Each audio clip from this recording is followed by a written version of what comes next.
Show में भगवान श्री कृष्ण ने बताया कि ये बुद्धि तेरे लिए ज्ञान मार्ग के विषय में कही गई। कौन सी बुद्धि?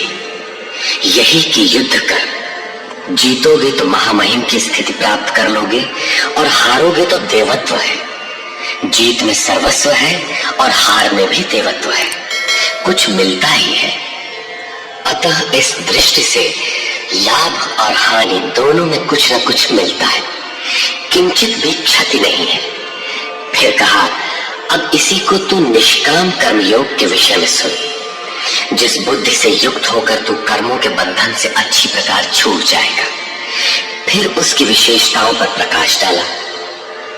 कर्म करते समय आवश्यक सावधानियों पर बल दिया कि फल की वासना वाला ना हो, कामनाओं से रहित होकर कर्म में प्रवृत्त हो और कर्म करने में तेरी अश्रद्धा भी ना हो, जिससे तू कर्म बंधन से मुक्त हो जाएगा।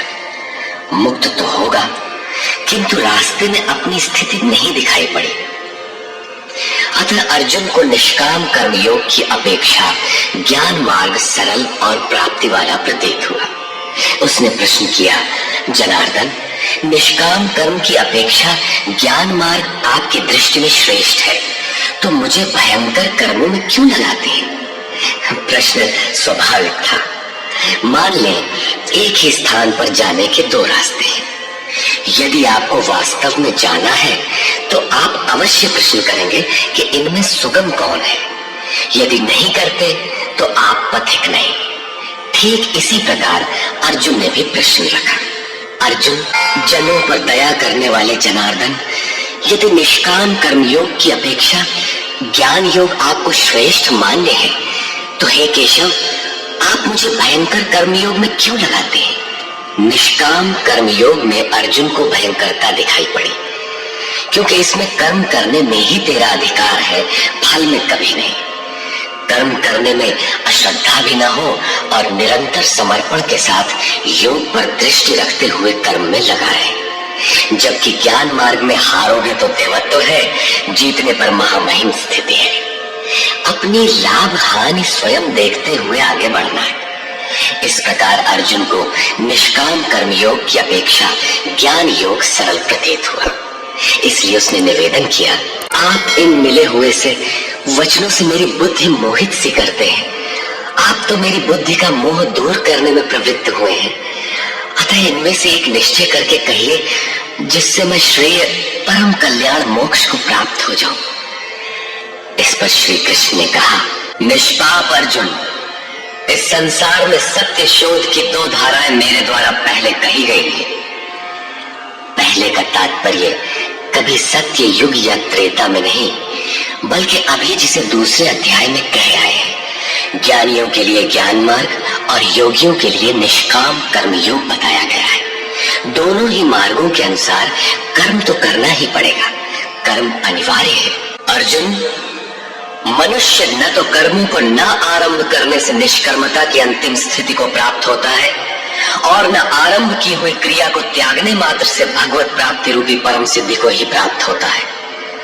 अब तुझे ज्ञान मार्ग अच्छा लगे या निष्काम कर्म मार्ग, दोनों में कर्म तो करना ही पड़ेगा। प्रायः इस स्थल पर लोग भगवत पथ में संक्षिप्त मार्ग और बचाव ढूंढने लगते हैं। कर्म आरंभ ही न करें, हो गए निष्कर्मी। कहीं ऐसी भ्रांति न रह जाए, इसलिए श्री कृष्ण बल देते हैं कि कर्मों को न आरंभ करने से कोई निष्कर्म भाव को नहीं प्राप्त होता। शुभाशुभ कर्मों का जहां अंत है, परम निष्कर्मता की उस स्थिति को कर्म करके ही पाया जा सकता है। इसी प्रकार बहुत से लोग कहते हैं, हम तो ज्ञान मार्गी हैं, ज्ञान मार्ग में कर्म है ही नहीं। ऐसा मानकर कर्मों को त्यागने वाले ज्ञानी नहीं होते। आरंभ की हुई क्रिया को त्यागने मात्र से कोई भगवत साक्षात्कार रूपी परम सिद्धि को प्राप्त नहीं होता है, क्योंकि कोई भी पुरुष किसी काल में क्षण मात्र भी कर्म किए बिना नहीं रहता। क्योंकि सभी पुरुष प्रकृति से उत्पन्न हुए गुणों द्वारा विवश होकर कर्म करते हैं। प्रकृति और प्रकृति से उत्पन्न गुण जब तक जीवित है, तब तक कोई भी पुरुष कर्म किए बिना रह ही नहीं सकता। अध्याय 4 के 33वें और 37वें श्लोक में श्री कृष्ण कहते हैं कि यावन मात्र कर्म ज्ञान में समाप्त हो जाते हैं। ज्ञान रूपी अग्नि संपूर्ण कर्मों को भस्म कर देता है। यहाँ वे कहते हैं कि कर्म किए बिना कोई रहता ही नहीं। अंततः वे महापुरुष कहते क्या है? उनका आशय है कि यज्ञ करते करते तीनों गुणों से अतीत हो जाने पर मन के विलय और साक्षात्कार के साथ यज्ञ का परिणाम निकल जाने पर कर्म शेष हो जाते हैं। उस निर्धारित क्रिया की पूर्णता से पहले कर्म मिटते नहीं, प्रकृति पिंड नहीं छोड़ती।